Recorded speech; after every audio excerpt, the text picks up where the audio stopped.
क्या तुमने कभी ख्याल किया, जरा सोचो, कौम आद हमारे सामने कौन खड़ा हो सकता है? जमीन भी हमारे सांसों से कांप उठती है। सदियों साल पहले एक ऐसी कौम जो पहाड़ों को तराश कर उनमें अपने महल बनाते थे, जो फख्र से कहते थे, हम अपनी ताकत से तूफान को मोड़ देते हैं। लेकिन जब अल्लाह ताला का हुक्म नाजिल हुआ तो उनके महल और उनकी शान और शौकत से लबरेज बस्ती लम्हों में जमीन की गोद में दफन हो गई। हजरत नूह अलैहिस्सलाम के बाद उनके बेटे साम की औलाद में से एक अजीम और ताकतवर कौम पैदा हुई, कौम आद।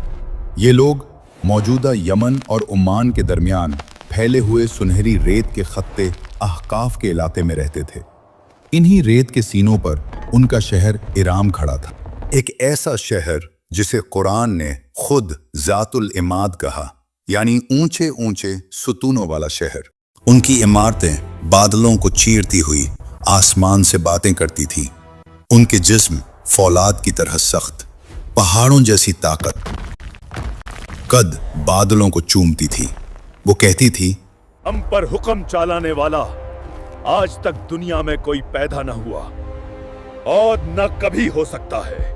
अहकाफ की सुनहरी रीतों में उनके शहर उफक तक फैली हुई थी। उनके शहर ऊंटों की कदमों से गूंज उठती थी और रात के वक्त उनके शहर की जगमगाहट दिल को खींच लेती थी, बिल्कुल जैसे अंधेरी रात के सीने पर कोई रोशन नूर जाहिर हो रहा है। उनकी महफिलों और शाही दरबारों में हर तरफ एक ही नारा गूंजता था, हम जैसे ताकतवर लोग क्या दुनिया में कभी पैदा हो सकते हैं? ये नारा आने वाले लम्हे की ताकत और हाकिमियत का ऐलान कर रहा था। कौम आद के बच्चे छोटी उम्र में ही अपनी ताकत दिखाते, पत्थरों को उठाकर पहाड़ों को भी शर्मिंदा कर देते। सरदार हैरत से देखते और कहते, हमारे बच्चों के सामने पहाड़ों की भी कोई हैसियत नहीं। कौम आद के दिलों में एक और अजीब ख्याल ये भी था, वो सोचते थे दुनिया का हर चीज उनका गुलाम है। वो फख्र से कहते, देखो, पूरी दुनिया हमें सलाम करती है, पहाड़, जमीन, पानी, यहाँ तक के हवा भी। हमारे आबाओ अजदाद इतने मजबूत थे कि हवा का सिम्मत बदल देते थे। लेकिन उन्हें क्या खबर थी, जिस हवा को वो अपना गुलाम समझते थे, वही हवा खामोशी से उनका सबसे बड़ा दुश्मन बन चुकी थी। तफसीर इब्न कसीर में आता है, कौम आद के लोग इतने मजबूत थे कि उनकी लंबाई 40 से 50 फुट होती थी। उनके बनाए गए महल इतने अजीम शान, बुलंद और ऊंचे थे कि 2-3 घड़सवार शख्स आराम से उनके अंदर दाखिल हो जाते। अल्लाह ताला ने उनको महल तराशने के साथ साथ बड़ी कुव्वत भी अता की थी।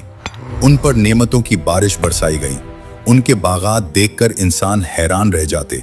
मेवादार दरख्त, खजूरों के दरख्त, जैतून, अनार और अंगूर के बेशुमार दरख्त, हरे भरे खेत जिनके दरमियान पानी की नहरें बहती थी।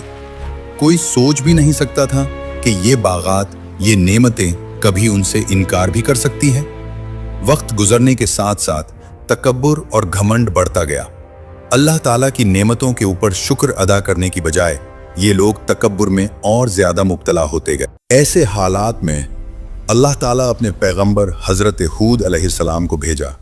उन्होंने फरमाया, ला इलाहा इल्लल्लाह को अपनी दिल से कबूल कर लो, एक अल्लाह पर ईमान लाओ, नहीं तो बर्बाद हो जाओगे। तो लोगों ने कहा, क्या बर्बाद? और हम? अरे, हमारे जिस्म पत्थरों की तरह मजबूत हैं। हजरत हूद अलैहिस्सलाम दावत देते रहे और लोग सरकश और बागी बनते रहे। दावत चलती रही, आमाल बिगड़ते रहे, लेकिन हजरत हूद अलैहिस्सलाम मुसलसल दावत देते रहे। लोगों को कहते, अपनी ताकत और दौलत पर गुरूर मत करो, उस रब पर ईमान लाओ जिसके सिवा कोई माबूद नहीं।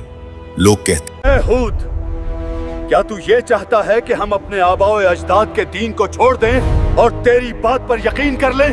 और उनकी सरकशी जमीन से आसमान तक जा पहुंची। और सरदार कहते थे, ए हूद, अपनी झूठी बात बंद कर। अगर तू सच्चा नबी होता तो हम पर पहले ही अजाब आ चुका होता। और उनके बच्चे भी हजरत हूद अलैहिस्सलाम की बातों का मजाक उड़ाते थे। मगर नबी तो नबी होता है। मोहब्बत और दर्द का अंबार लेकर हजरत हूद अलैहिस्सलाम उनके महल में गए, जहां उनके सरदार अपने हाथों से तराशे गए आलीशान कुर्सी के ऊपर बैठा था। हजरत हूद अलैहिस्सलाम ने फरमाया, अपनी ताकत, अपनी दौलत और अपने महल पर गरूर मत करो। उस रब पर ईमान ले आओ जिसके सिवा कोई माबूद नहीं। ए हूद, अपनी बकवास बंद कर। आखिर किस माबूद की बात कर रहा है तू? हमारे देवता ही हमारे माबूद हैं। हजरत हूद अलैहिस्सलाम मायूस होकर उनके महल से निकल जाते। फिर अजाब का काम डाउन शुरू हुआ। अजाब आने से पहले कौम आद के ऊपर जबरदस्त कहत साली आया, जो कई सालों तक रहा। पहला मरहला, अल्लाह ताला ने बारिश रोक दी। आसमान से बादल का नामो निशान मिट चुके थे। खेती सूख गई, दरख्त मिर्झा गई, पानी के चश्मे खुश्क हो गई, जमीन तबाह हो गई। लोग शदीद भूख की वजह से जानवरों को खाने लगे। यहां तक कि लोग कुत्ते बिल्ली को भी नहीं छोड़ते थे। जब ये भी खत्म हो गई तो दरख्तों के खुश्क पत्ते उबाल कर खाने लगे। फिर भी सरदार हंसते हुए कहते, ये सब वो वक्त का खेल है। हम मजबूत लोग हैं, हमें कुछ नहीं हो सकता। हजरत हूद अलैहिस्सलाम ने फरमाया, हाय अफसोस, काश तुम समझ लेते, अभी भी तौबा का दरवाजा खुला है। ये तो सिर्फ पहला मरहला है। दूसरा मरहला, कई साल गुजर गई। कहत का जमाना लंबा होता गया। लोग परेशान हो गए। फिर एक दिन अचानक दूर एक काला बादल का झुंड नजर आया। उन्होंने खुशी से कहा, ये तो वो बादल है जो हम पर बारिश बरसाएगा और हमारी प्यास खत्म हो जाएगी। लेकिन उन्हें क्या मालूम, ये बारिश नहीं, कुरान इस लम्हे को यूं बयान किया है, बल्कि ये वो अजाब है जिसकी तुम जल्दी मचा रहे थे। तीसरा मरहला, शुरू में हवा बहुत ठंडी हो गई। लोग घरों में कांप रहे थे। पानी बर्फ जैसा ठंडा हो गया। जिस्म ठठरने लगे। बच्चे ठंडी की वजह से चीख रहे थे। जानवर एक एक करके मरने लगे। कौम के बुजुर्ग कहती थी, ये तो सिर्फ मौसम की तब्दीली है, इससे हमें कुछ फर्क नहीं पड़ने वाला। आखिरकार आद के लोग जब ताकत टूट रही थी, तब हजरत हूद अलैहिस्सलाम के पास आए और उन्होंने कहा, ऐ हूद, कुछ करो, कहत को खत्म करो। हमारी परेशानियां दिन ब दिन मुसलसल बढ़ती जा रही हैं। हजरत हूद अलैहिस्सलाम ने फरमाया, एक अल्लाह पर ईमान ले आओ, अपने दिलों को पाक कर लो, सब कुछ ठीक हो जाएगा। ऐ हूद, ऐसा सोचना भी मत कि हम अपने देवताओं को छोड़ देंगे। हरगिज़ नहीं, कभी नहीं। हजरत हूद अलैहिस्सलाम ने फरमाया, तो फिर तैयार हो जाओ, ये तो सिर्फ तंबिया थी, असल अजाब तो अभी आने वाला है। उसके बाद आद के लोग जमा हुए और मशवरा करके कुछ खास लोगों को मक्के की तरफ रवाना किया, ताकि ये लोग बैतुल्लाह के सामने जाकर कहत साली और परेशानियों को दूर करने के लिए दुआ मांगे। अगरचे जमाना जाहिलियत में लोग कुफ्र में डूबे हुए थे, फिर भी लोग काबा पर यकीन करते थे। ऐ काबा के रब, कई साल गुजर चुके हैं, आसमान ठहरा हुआ है, हम पर बारिश बरसा दे। दुआ करके खुशी खुशी अपने शहर आद की तरफ लौटा आया।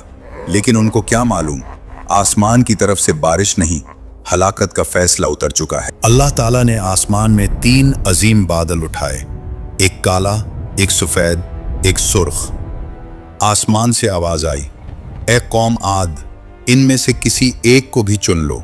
सरदारों ने कहा, ना सफेद में पानी होता है, ना सुर्ख में पानी होता है, हमें तो काला बादल चाहिए जो हम पर बारिश बरसाएगा। लेकिन इस बादल में बारिश नहीं, अल्लाह ताला का अजाब छुपा हुआ था।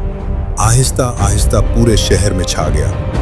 देखो, उन्होंने खुशी से कहा, बारिश आ गई है। बारिश रुकी और अजाब का तूफान शुरू। हवा इतनी तेजी के साथ चली, अल्लाह ताला ने फरिश्तों को हुक्म दिया, हवा के खजाने में सुराख कर दो। फरिश्तों ने सिर्फ एक अंगूठी के बराबर सुराख कर दिया कि सुराख करते ही हवा इतनी शिद्दत के साथ चलने लगी कि जो फरिश्ते हवाओं को चलाता है वो भी आजिज हो गया। पेड़, पौधे, जानवर हवाओं में बखेर रहे थे। पत्थरों की तरह मजबूत इंसानों को भी हवा अपने लिपट में ले चुका है। जैसे तूफान उनके साथ खेल तमाशा कर रहा है। उनके महल, उनके सुतून एक एक करके गिर रहे थे। उनका फख्र, उनका गुरूर मट्टी में मिल रहे थे। जो कभी फख्र से कहा करते थे,